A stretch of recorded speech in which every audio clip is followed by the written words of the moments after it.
사람은 한 번쯤 이런 생각을 합니다. 내가 죽으면 어떻게 될까? 절대 권력자도 천재 과학자도 위대한 성인도 풀지 못한 이 영원한 난제 앞에서 우리는 늘 무력하기도 합니다. 과학적으로 입증할 수 없는 이 난제를 특정 믿음의 체계가 대신하고 있는데 어떤 것은 원시 종교, 즉 무속 신앙 형태로 굳어진 게 많고 어떤 것은 잘 조직화된 종교로 발전하게 됐습니다. 다만 기성 종교와는 달리 무속 신앙은 우리 사회의 무의식에 깊이 뿌리를 내렸음에도 마치 그런 것은 존재하지 않는 듯 방치되어 왔다. 이렇게 주장하는 책이 나왔습니다. 방치된 믿음, 국내 일간지의 신문기자 세 사람이 실제적으로 방문하고 조사하고 또 느낀 바를 써낸 책입니다. 이 제목을 무속은 한국 사회에서 어떻게 생존해 왔는가라는 부제가 붙어 있습니다. 실제적인 여러 가지 사례들을 구체적으로 제시하고 있습니다. 페이스북이나 릴스로 이 책이 소개되기도 하는데 실제로 이 무속은 여전히 강력한 힘을 갖고 우리 사회의 인간들을 쥐락펴락하는 게 이 무속 신앙입니다. 이 무속은 음습한 권력의 배후에만 있는 게 아닙니다. 대중문화 속에서 무속의 위상은 점점 더 커져가고 있습니다. 어쩌면 현재 대한민국은 무속에 함몰되어 있다고 해도 이것은 틀린 말이 아닙니다. 2024년 그러니까 작년 2월에 개봉한 영화 파묘라고 하는 영화는 1,000만 명이 사람들이 보고 들었습니다. 그리고 젊고 예쁜 무당 또는 역술가, 타로이스트가 출연해 짝을 찾는 예능인 신들린 연애가 연이어 등장하기도 했습니다. 무당의 딸이 가수로 데뷔를 해도 전혀 이상하지 않는 나라가 되었습니다. MZ세대에서는 이 신점, 즉 타로 이런 신점은 또 하나의 아주 뜨거운 콘텐츠로 자리매김한 지가 오래됐습니다. 긍정적이든 부정적이든 정치, 경제, 사회, 문화 어디에도 무속이 빠지지 않습니다. 우리나라의 제일 큰 기업인 삼성의 직원을 뽑을 때도 처음에는 회장이 옆에다가 역술가를 데려다 놓고 직원을 뽑은 적도 있습니다. 그런데 이 무속신앙은 모순적입니다. 누군가에게는 이 무속은 그저 미신이라고 천대하고 누군가는 진심으로 귀신을 믿고 무당의 말에 아주 철저하게 복종합니다. 우리 사회의 가장 낮은 곳에서 가장 높은 곳까지 무속이 존재함에도 제도적으로 무속을 통제하려는 노력을 전혀 하지 않습니다. 방치된 믿음의 현주소라고 이 책에서 강조합니다. 자, 그러면 우리 서울에서는 제일 무당이 많은 동네가 어딜까? 여러분이 어디라고 생각을 하시는지 이 책에 보면 서울에서 제일 무당이 많은 곳이 논현역 주변이랍니다. 이게 1등이에요. 2등이 역촌역입니다. 역촌역은 어딘지 아시죠? 여기 이 동네의 주변이에요. 제가 처음에 이곳에 와서 돌아다니면서 점집이 너무너무 많아서 제가 깜짝 놀란 적이 있어요. 돌아다녀 보면 대나무 막대에다가 빨간색 깃발을 꼽은 집이 많습니다. 그리고 세 번째가 신당역 근방, 미아 사거리역, 홍대 입구역 순으로 점집이 많다는 점을 이 방치된 믿음이라고 하는 책에 기자들이 다 조사해보고 발표한 내용입니다. 이우동 인구가 많고 돈이 몰리는 논현동에는 고수익을 내는 무당이 적지 않은 반면에 우리가 잘 아는 대로 미아리, 이 미아리 고개 근처에 가면 점집이 엄청 많았습니다. 근데 지금은 재개발 등으로 이제 급격히 쇠락하긴 했는데 아직도 무당이 그곳에 많습니다. 왜 이런 미신과 무당 점집이 성행할까? 그것은 미래에 대한 불안과 현실에 대한 어려움, 그리고 어떤 결정을 할 때 망설이는 인간의 한계 때문에 그렇습니다. 그런데 성경에서는 이런 미신을 경계하고 강력하게 경고하고 있는데, 그러면 우리가 현대인들이 지금 빠지고 있는 미신들이 뭐가 있을까? 첫째는 사주팔자, 운세보기, 연초에는 다 합니다. 기독교인이라도 스포츠 신문에 이게 나오면 다 들여다보고 자기 생일을 대입해 봅니다. 그리고 부적을 붙이고 부적을 몸에 지니고 다닙니다. 풍수지리에 있어서 집 방향을, 그리고 몇 자리 또는 자리 배치도 정확하게 이런 식으로 합니다. 점집도 많고 타로 카드, 관상보기, 손금보기, 때로는 꿈과 해몽으로, 그리고 음력 생일이나 제삿날에 행동을 자제하는 것, 그리고 귀신이 쓰였다는 말, 애군을 쫓아내는 이 모든 무술, 그리고 숫자 미신, 사는 죽음이라고 하는 것 때문에 웬만한 엘리베이터에는 요즘은 아파트에는 다 없지만 웬만한 옛날에는 엘리베이터가 4층이라고 쓰지 않고 영어 약자 4의 F로 다 기입을 한 적이 있습니다. 그리고 특정일에는 행동하는 걸 자제하고, 그리고 행운의 물건 또는 토끼발이나 또는 네잎클로버, 어떤 사람은 손목에 파란 줄을 메고 다니는 이러한 미신이 너무너무 많습니다. 우리가 기독교인이라고 해도 이런 점들에 보면, 종로에 가보면 타로 점집이 얼마나 많아요. 돈 10,000원만 주면 다 볼 수 있습니다. 그런데 성경에서는 미신을 경계하는 대표적인 성경 구절을 제가 열심히 찾아서 10가지를 제가 말씀해 드리겠습니다. 첫 번째는 신명기 18장 10절 말씀, 빨간 글씨로 된 부분만 보면 됩니다. 점을 치거나 마술을 부리거나 신접한 사람이 되거나 영매가 되거나 죽은 혼을 부르는 일, 누구든지 이런 일을 하는 사람은 여호와께서 가증스러우니 이런 가증스러운 짓거리들로 인해 너의 하나님 여호와께서 너희 앞에서 그 민족들을 쫓아낼 거다. 하나님은 초자연적인 능력을 빌려 미래를 알려하거나 운명을 조작하려는 행위를 가증히 여기십니다. 두 번째는 레위기 19장 31절, 신접한 사람들이나 무당들에게 가지 마라.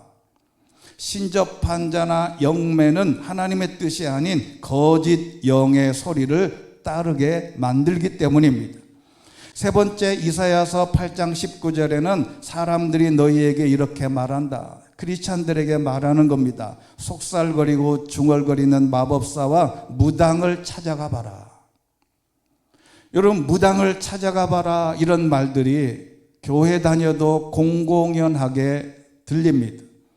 용한 무당이 있다는 소리만 들리면 교회를 다니는 권사님도 마음이 혹해서 가고 싶다, 이런 마음이 생겨요. 네 번째, 사도행전 8장 9절에 보면 시몬이라고 하는 사람이 마술을 부려서 사마리아 사람들을 놀라게 했는데, 이 사람은 정말 크신 하나님의 능력을 소유한 사람이라 이렇게 거짓으로 사람들을 유혹한 적이 있습니다. 다섯 번째, 사무엘상 28장 7절에 보면 사울이 이것 때문에 망했는데, 적군이 쳐들어와서 어쩔 줄 모르고 사무엘은 눈에 보이지 않고, 그럴 때에 신이 내린 여자를 찾아봐라. 그래서 신접한 여인을 찾아갔다가 이 사무엘이 인생이 망하게 됩니다. 갈라디아서 여섯 번째는 갈라디아서 5장 20절에 보면 종말에는 우상숭배와 마술과 이 주술은 성령의 열매와 정반대의 육체의 일로 분류된다는 것을 기억해야 합니다. 그리고 일곱 번째는 에스겔서 13장 6절에 보면 허황된 계시를 하고 거짓된 점괘를 여호와의 말씀이라고 말하는 겁니다. 허황된 계시를 보고 거짓된 점괘를 말하게 되는 겁니다. 그래서 8절에 있는 말씀 우리 같이 한번 읽어보겠습니다. 시작. 그러므로 나 주 여호와가 말한다. 너희가 허황된 것을 말하고 거짓된 것을 계시하기 때문에 내가 너희를 대적한다. 주 여호와의 말이다. 아멘. 거짓 선지자들이 환상과 점을 통해서 백성들을 속이고 어떻게 속이냐면 이게 하나님의 말씀이라고 속이는 겁니다. 레위기 8번째는 레위기 20장 23절 보면 너희는 내가 너희 앞에서 쫓아내는 민족들의 관습을 따라 살지 마라. 세상 사람들이 아무리 거기에 유혹을 받아도 그것대로 살지 마라. 사도행전 9번째는 사도행전 19장 19절 보면 마술하던 사람들의 책을 모아다가 다 사도 바울이 태운 적이 있습니다. 그리고 10번째는 디모데전서 4장 7절 말씀 같이 한번 읽겠습니다. 시작. 저속하고 헛되게 꾸며낸 이야기를 버리고 오직 경건에 이르도록 너 자신을 단련하여라. 아멘. 여기 거짓, 저속하고 헛되게 꾸며낸 이야기, 이게 바로 민간에서 때로는 무속으로 우리가 빠지게 될 위험을 하게 되는 것입니다. 그러면 왜 성경은 이런 미신을 강력하게 금지했을까? 그것은 하나님의 주권을 부정하기 때문에 그렇습니다. 미신은 인간의 운명과 미래를 조작하려는 시도인데 이는 하나님의 절대 주권을 훼손하는 것이기 때문에 금지하는 것입니다.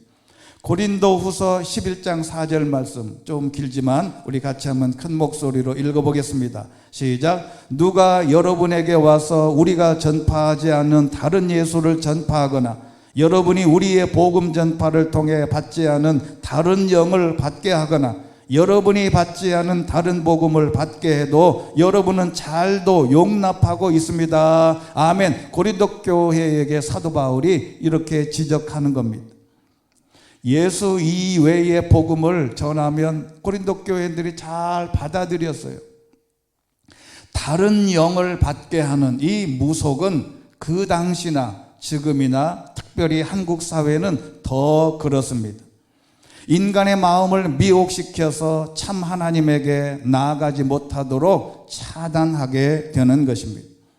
미신은 보이지 않는 신, 즉 물질, 자연, 인간의 영혼 등의 신성을 부여함으로써 본질적으로 우상 숭배입니다. 그러면 현대인들은 왜 무속의 미신에 빠질까? 첫째는 심리적인 공허함 때문에 그렇습니다. 불안과 두려움에서 오는 자기를 보호하려는데 이게 보호할 게 없어요.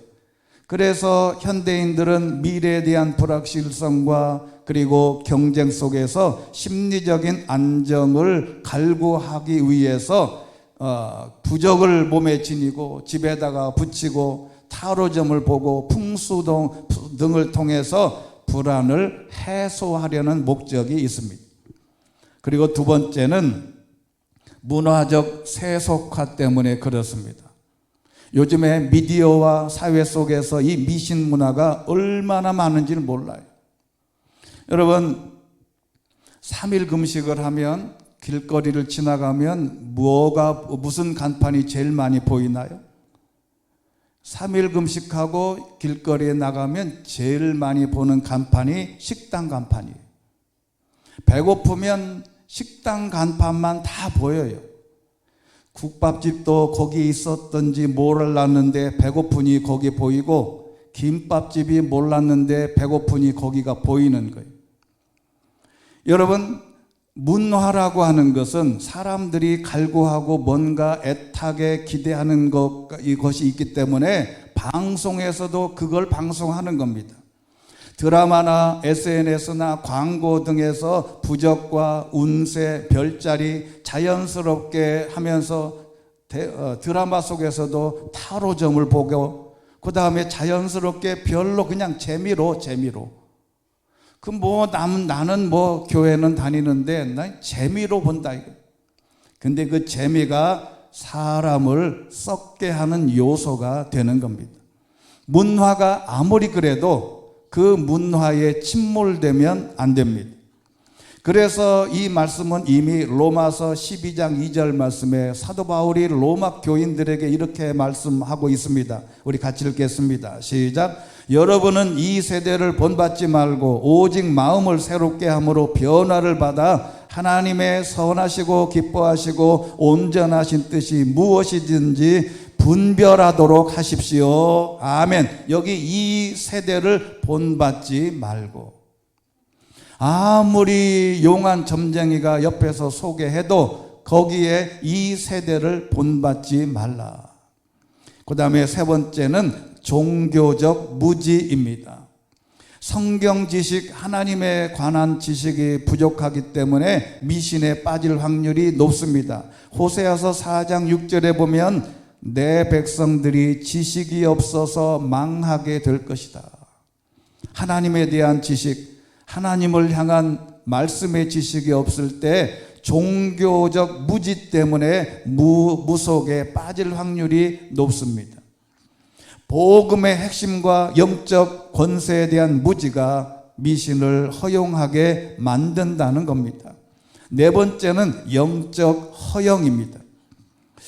마태복음 4장 9절에 보면 예수님이 광야에서 세 가지 시험을 당합니다. 마귀가 이렇게 말합니다. 당신이 만약 내게 엎드려 경배하면 이 모든 것을 당신에게 줄 거다. 세상 모든 걸 다 줄 거니까 나에게 경배만 해봐라. 미신은 때로 성공이나 출세, 합격과 같은 결과 중심의 욕망을 부추기게 만든다는 겁니다. 하나님을 도우미로 전락시키는 우상적인 태도가 될 수 있습니다. 진정한 복은 하나님과의 관계 속에서 오는 것이며 수단이 아닌 목적으로 하나님을 예배해야 된다는 겁니다. 자, 그러면 미신을 해결하는 성경적인 방법 5가지를 말씀드리겠습니다. 첫 번째는 하나님의 주권에 대한 신뢰를 회복하시기를 추천드립니다. 하나님의 주권, 나는 하나님께서 내 모든 삶을 하나님께서 가지고 있다는 이 주권을 인정하는 건데, 이미 시편 37편 5절 말씀에, 자, 같이 한번 큰 목소리로 읽겠습니다. 시작. 당신의 길을 여호와께 맡기십시오. 또 그분을 신뢰하십시오. 그러면 그분이 이루어 주실 것입니다. 할렐루야. 내 길을 여호와께 맡겨라. 타로점의 카드에 맡기지 말고, 점쟁이가 하는 말에 맡기지 말고, 누군가에게 운세에 맡기지 말고, 내 길은 하나님에게 전적으로 맡기는 것입니다. 마태복음 6장 27절 보면 너희 중 누가 걱정한다고 해서 자기 목숨을 조금이라도 더 연장할 수 있겠냐. 미신은 인간이 미래를 통제하려는 시도가 강합니다. 그러나 성경은 인간이 자신의 생명조차 연장할 수 없음을 명백하게 밝힙니다. 하루하루의 삶과 미래를 하나님께 전적으로 맡기고 내일에 대한 불안보다 하나님에 대한 신뢰가 커야 될 줄로 믿습니다. 하나님은 내 삶을 망가뜨릴 계획이 없습니다. 어떤 순간에도 하나님은 새로운 길을 만들어 주시고 새로운 목적과 뜻을 이룰 수 있도록 우리를 단련시키는 것임을 믿어야 하는 겁니다. 세상의 모든 미신은 겁박합니다. 겁을 줘요. 너 이거 안 하면, 돈을 안 쓰면, 부적을 안 붙이면, 그럼 얼마를 붙이냐? 100만 원짜리 붙이면 100만 원 효과 나온다. 그렇게 뻥을 칩니다. 불안하거나 길흉에 대한 유혹이 될 때마다 하나님의 말씀을 암송하거나 기도문으로 선포하시면 우리의 길을 하나님이 맡아주실 줄로 믿습니다. 두 번째는 말씀에 대한 근거, 말씀에 근거한 분별력을 회복해야 합니다. 즉 분별력입니다. 이게 가짜인지 진짜인지 미신인지 아닌지를 로마서 12장 2절 앞에 봉독해드린 대로 여러분은 이 세대를 본받지 말고 오직 마음을 새롭게 함으로 변화를 받아서 하나님의 선하시고 온전하신 뜻이 무엇인지 분별하도록 해라. 똥오줌을 분별하라 이 말이에요. 여러분, 이것을 분별하지 못하면 인생 자신도 망가지게 되는 출발이 되는 겁니다. 그래서 시편 119편 105절 말씀, 주의 말씀은 내 발의 등이요 내 길의 빛이 되는 것입니다. 세상은 끊임없이 운세와 풍수, 타로, 점 등으로 정당화하려는데 이를 분별하지 않으면 교회 안에서도 무비판적으로 받아들이게 됩니다. 말씀을 꾸준히 읽고 신학적인 기준으로 이것이 하나님께서 기뻐하시는 일인가를 구별해야 됩니다. 제가 수요 기도에도 말씀드린 적이 있는데, 제가 이문덕교회 부목사로 있을 때 어떤 한 분이 오셔서, 권사님이신데 오셔서 자기 아들 결혼식 날짜를 잡으러 오셨습니다. 마침 그때 담임 목사님이 출타하셔서 제가 면담을 하게 됐는데, 본인이 이야기를 하는데, 예를 들어서 뭐월 뭐일에 이날에 분명히 여기에 결혼식을 이날에 해야 된다는 거예요. 그래서 이제 스케줄을 살펴봤더니 담임 목사님이 그날 그 시간에는 아들이 선교사로 가 있었는데 선교지 방문 일정이 잡혀 있어요. 안 돼요. 그때는 담임 목사가 주례를 못 하게 된다고. 그랬더니 이분이 이날 아니면 우리 목사님이 귀국하시면 그때 해라 그랬더니 안 된대. 왜 안 되냐 그랬더니 말을 못 한대, 권사님이. 그래서 한참 대화를 하다가, 아니 다른 결혼식 이렇게 빨리 해도 빨리 안 해도 될 것 같은데 왜 그러냐 그랬더니 이 권사님이 이렇게 얘기하시는 거예요. 제가 어느 점집에 가서 물어봤더니 이날 결혼을 해야 잘 산대요. 그래서 굳이 그날 하라고 해서 담임 목사님은 안 된다 그래서 제가 그 주례를, 제 목회하고 나서 첫 번째 주례를 그 사람을 주례했어요. 동대문 구청 거기 교회에서. 안 된다는 거예요. 그래서 제가 그런 생각이 들었어요. 이 사람은 하나님의 말씀보다 점쟁이 말에 귀를 기울이는구나. 여러분, 분별을 해야 된다 이 말이죠. 하나님의 말씀은, 그래서 기독교인들은 이사할 때도 좋아요. 언제 하냐면 손 있는 날 이사를 하면요, 이삿짐 액수가 절반으로 떨어져. 왜 그러냐면 손 없는 날을 해야 된다고 해서 그날은 왕창 몰려 이사하는 사람들이, 그래서 그때 적어도 3배가 뛴 걸 봤어요. 여러분, 이걸 구분하지 못하면 인생이 얼마나 피곤하겠냐. 그리고 기도와 예배를 통해서 영적인 체질을 강화할 필요가 있어요. 강력한 내 믿음이 필요하다 이 말이에요.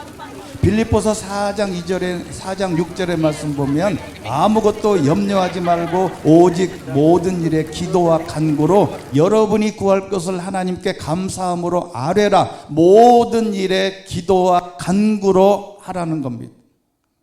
미신은 불안한 감정을 해결해주는 위안 장치처럼 작용합니다. 하지만 기도는 참된 평안과 위안과 평안을 가져오는 통로가 되는 줄로 믿습니다. 7절에 있는 말씀 그래서 중요해요. 같이 한번 읽겠습니다. 시작. 그리하면 모든 생각을 뛰어넘는 하나님의 평강이 그리스도 예수 안에서 여러분의 마음과 생각을 지켜주실 것입니다. 할렐루야. 하나님이 말씀이 하나님이 나를 지켜달라고 기도하면 가서 점집이 보여도 아무리 용해도 거기 가서 머리를 조아리지 않습니다.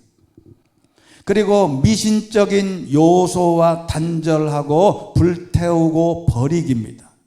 앞에 말씀드린 대로 사도행전 19장 19절에 보면 마술을 하던 사람들은 그 책을 모아다가 사람들이 보는 앞에서 태워버렸습니다. 그들이 그 마술책의 값을 매겨보니 모두 5만 드라크마 정도가 됐습니다.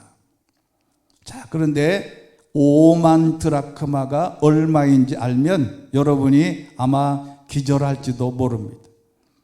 여기 드라크마라고 하는 이 화폐 단위는 당시의 로마 화폐 단위예요. 근데 이 드라크마, 1드라크마가 성인 남자 1일 품삯입니다. 이 말과 마태복음 20장 2절에 있는 말씀 보면 그 주인은 하루 품삯으로 1데나리온을 주기로 하고 일꾼들을 포도원으로 보냈다라는 말의 기준을 삼아 보면 데나리온은 이 유대인의 화폐 단위고 드라크마는 로마 화폐의 단위인데 똑같이 1드라크마는 성인 남자 1일 품삯이란 말이에요. 이해하셨어요? 그런데 이걸 계산해 보면 성인 1일을 우리나라 지금 제가 계산해 보면 10만 원으로 성인 남자 하루 일당을 계산해 봤어요. 근데 여러분 하루 일당이 남자 10만 원은 최소입니다. 적어도 미장이나 이런 데는요 20에서 25만 원 정도도 하고 굉장히 높은데 최저로 제가 계산을 해봤어요. 10만 원을 잡았더니 5만 드라크마는 얼마냐면 50억 원어치. 지금도 50억 원이면 굉장한 돈인데 그 당시에 사도 바울이 그곳에 가봤더니 이 마술책이 얼마나 많은지 50억 원어치를 가져다가 다 불태워버렸어요. 에베소의 신자들은 회심한 후 과감히 자신들의 마술 도구를 불태웠고 그들에게서 미신에게서 벗어나게 된 겁니다. 혹시 여러분의 집에 가시거든 부적이나 점집에서 오는 연락처나 타로 카드나 풍수 관련 책자들 버리고 하나님께 회개해야 됩니다. 옛날에 어느 목사님이 교회에 신방을 했는데 주부하고 이제 집사님하고 예배하기 전에 성경책이 없어요. 그래가지고 성경책이 없는 걸 보고 이 집사님이 자랑하고 싶어서 자기 아이한테 이렇게 말합니다. 얘야, 엄마가 자주 보는 책을 가져와라 그랬거든. 그러면 성경책을 가져올 줄 알고 이제 목사님에게 자랑하고 싶은 거예요. 엄마가 평상시에 자주 보는 책을 가져와라 그랬더니 얼른 가서 가져왔는데 가져와서 책을 딱 보니까 썬데이 서울이야. 엄마가 성경책을 안 보고 맨날 썬데이 서울만 보는 거죠. 여러분 집에 가면 이런 요소가 많아요. 제가 언젠가도 한번 말씀드렸죠. 상당교회에 부목사로 있을 때 신방 갔더니 새해 이삿집에 이제 집을 사서 이사를 한 거예요. 젊은 집사님인데 이제 예배를 하고 식사를 하고 딱 나오니까 현관을 딱 들어서 봤는데 이 현관 그 입구에 그냥 빨간 무슨 뭐 이렇게 그림 그려 있는 게 잔뜩 붙어 있는 거예요. 그래서 아니 잠깐 일로 와보라고. 이게 뭐냐 그랬더니 이거 우리가 이사하기 전에 붙여놓은 건데 이거를 이제 그래서 이걸 떼버리지 왜 못 떼냐 그랬더니 이분이 살살 웃으면서 그래요. 목사님 겁나서 못 떼겠어요. 그래. 겁나긴 뭐가 겁나냐고. 내가 목사가 와서 하나님께 예배하고 그러면 이건 뭐냐. 의자 가져와라. 그래서 의자 가져와가지고 제가 확 잡아떼버렸어요. 거기 두면 또 본인이 그럴까봐 그걸 다 가져와가지고 찢어가지고 쓰레기통에 제가 버리고 왔어요. 여러분, 그거 겁내면 안 됩니다. 그냥 그런 데에 인생을 맡기고 내 생각을 맡기고 인생이 거기에 좌우되는 건 아닙니다. 물리적 단절 외에도 관련 영상을 시청하는 거나 앱 사용이나 대화 주제나 모든 것을 스스로 절제해야 됩니다. 다섯 번째는 참된 복의 근원을 다시 정립해야 합니다. 시편 1편 보면 복 있는 사람은 악한 사람들의 꾀를 따라가지 않습니다. 야고보서 1장 17절 보면 온갖 좋은 선물과 좋은 은사는 위로부터만 하나님으로부터만 온다는 것을 고백할 수 있게 되기를 주의 이름으로 축원합니다. 여섯 번째는 영적인 눈을 이제 떠야 합니다. 오늘 본문으로 돌아와서 라오디게아 교인들이 이렇게 말합니다. 나는 부자라, 풍족해서 부족한 것이 하나도 없다고 자랑을 해요. 그런데 사도 요한이 보기에는 너는 자신이 비참하고 불쌍하고 가난하고 눈멀고 벌거벗은 사람임을 왜 모르냐? 그리고 이렇게 말합니다. 18절 말씀 우리 같이 큰 목소리를 읽어보겠습니다. 시작. 그러므로 내가 내게 경고한다. 내가 풍족하게 되려면 내게서 불로 정련한 금을 사거라. 너의 벌거벗은 수치를 드러내지 않으려면 흰옷을 사서 입어라. 내가 보고 싶으면 안약을 사서 내 눈에 발라라. 영적인 눈을 떠야 된다는 겁니다. 영적인 시력을 회복해야 돼. 예수님도 그래서 이렇게 말씀하셨습니다. 요한복음 9장 39절 나는 이 세상을 심판하러 왔다. 못 보는 사람은 보게 하고 보는 사람은 못 보게 하려는 것이다. 여러분 이게 무슨 말인지를 이해하시겠어요? 못 보는 사람은 보게 한다는 건 이해를 하죠. 근데 여러분 보는 사람은 못 보게 한다는 게 무슨 말이에요? 신앙의 사람은 아예 점집 전화번호를 못 본다 이 말이에요. 악한 것은 아예 못 보게 만드는 하나님의 역사가 있어요. 내 힘으로는 안 됩니다. 볼 건 보고 안 볼 거는 막아주시는 하나님의 은혜를 기억을 하라는 겁니다. 그럼 어떻게 해야 되냐? 마지막 세 가지. 첫 번째는 성령의 도움을 받아야 합니다. 고대 라오디게아 지역에 유명한 약이 하나 있는데 눈에 관한 약재입니다. 그리고 여기서 비유적으로 사도 요한이 라오디게아 교인에게 말하는 거예요. 그곳에는 눈을 치료제는 약재가 유명한데 가만히 보니까 영적인 눈에도 그 안약을 발랐으면 좋겠다 해서 오늘 본문에 있는 말씀을 기록한 겁니다. 요한복음 16장 13절 말씀 같이 큰 목소리로 읽겠습니다. 시작. 진리의 성령 그분이 오시면 너희를 모든 진리 가운데로 인도하실 것이다. 그분은 자기 생각대로 말씀하시지 않고 오직 들은 것만을 말씀하시며 또한 앞으로 일어난 일들을 너희에게 말씀하실 것이다. 아멘. 모든 진리 가운데로 인도하시는 것은 성령님의 도우심을 받아야 된다. 두 번째는 하나님의 말씀에 집중하라는 겁니다.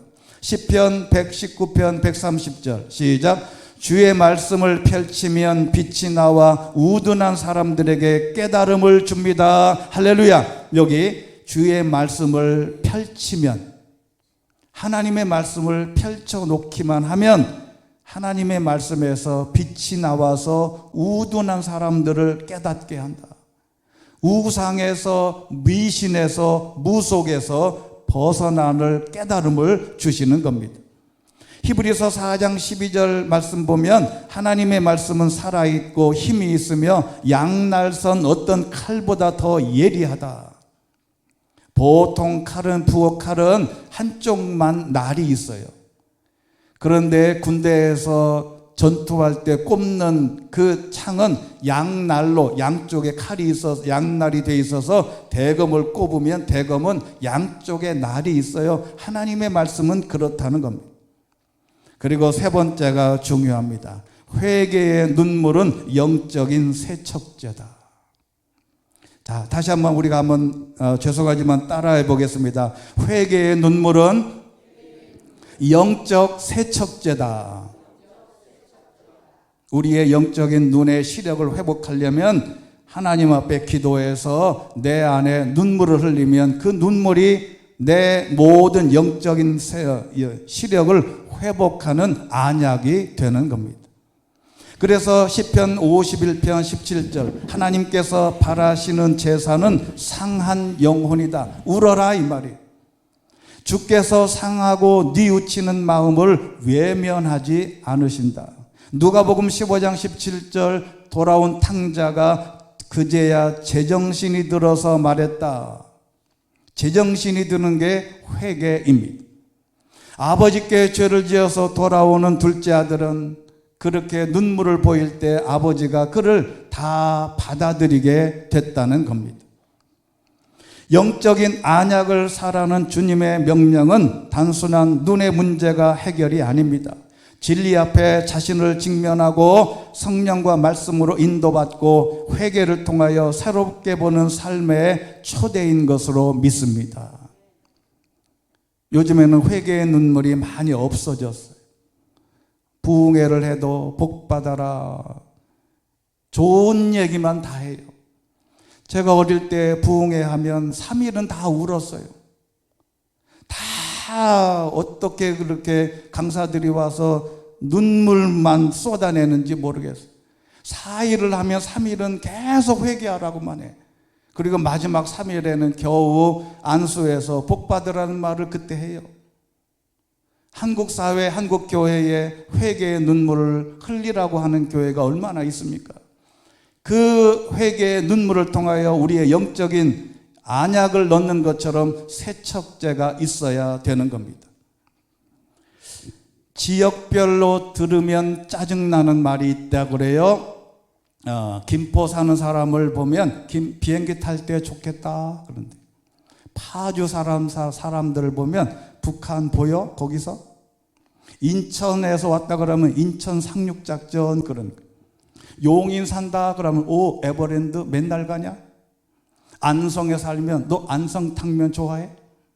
천안 살면 너 호두 과자 맨날 먹냐? 전주 살면 매일 비빔밥 먹냐? 대전 살면 성심당 가봤냐? 대구는 계란 후라이가 되냐? 이게 무슨 뜻이에요? 대구가 뜨겁거든. 엄청 뜨거워. 그러면 자동차 본넷에 달걀을 쏟아 깨면 후라이가 되냐? 이 말이에요. 제주 살면 너 맨날 귤 먹냐? 저는 이렇게 묻고 싶어요. 교회 다니면 진짜 거룩해지냐?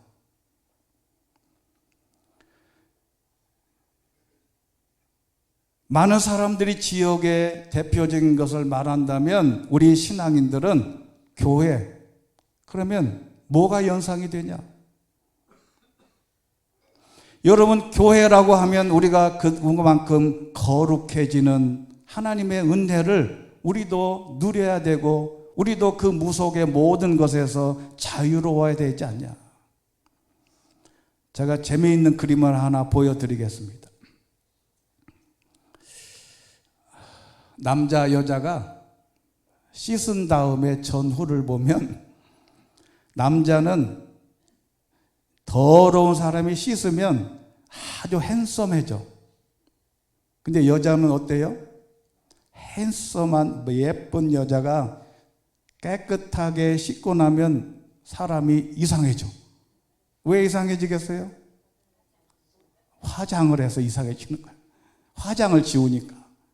화장하고 이쁜 모습만 보여다가 싹 지우고 나면 어떤 분이 결혼식장에 가서 결혼하고 신혼여행 갔는데 호텔에 가서 부인이 씻고 나올 때 누구세요? 그랬다잖아. 싹 지우면 뭘 더 이상해지는 거죠. 자, 여러분 제가 질문해 볼게요.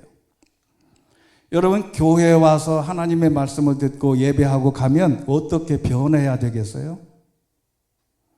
두 가지가 다 해당이 되는 겁니다. 남자처럼 핸섬해지는 것도 목표고 하나님 앞에 나와서 나를 다 씻고 내놓고 가면 나의 초한 모습이 하나님에게 이렇게 비춰질 수 있도록 돼야 된다는 거죠. 여러분, 교회는 하나님 전에 나와서 내가 회개하고 핸섬하게 가는 것도 포함되고, 하나님 전에 나와서 회개하고 나의 추한 모습을 그대로 하나님 앞에 보여드리고 가는 것도 됩니다. 우리 삶에 자리 잡고 있는 모든 미신적인 요소를 제거하고 하나님의 말씀 안에서 새로운 삶의 역사를 경험하는 게 진짜 진리가 우리를 자유케 하는 하나님의 놀라운 비밀이 여기에 있는 겁니다.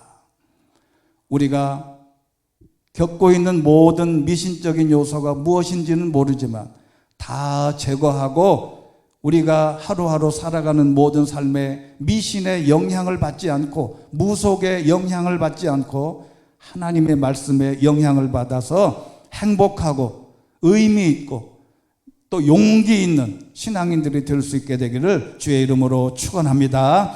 은혜가 풍성하신 하나님 아버지, 우리는 하나님을 믿는다 하면서도 여전히 우리는 우상에, 때로는 무속에, 미신에 빠져 헤어나오지 못할 가능성도 많이 있습니다. 이 시대를 살아가는 우리의 모든 성도들이 미신에서, 무속에서 빠져나와 하나님의 말씀에 기초한 하나님의 말씀으로 나가는, 그리고 정상적이고 그리고 의미 있는, 그리고 본래의 하나님의 말씀을 회복할 수 있는 믿음의 사람들이 될 수 있도록 축복하여 주시옵소서. 예수 그리스도 이름으로 기도드리옵나이다. 아멘.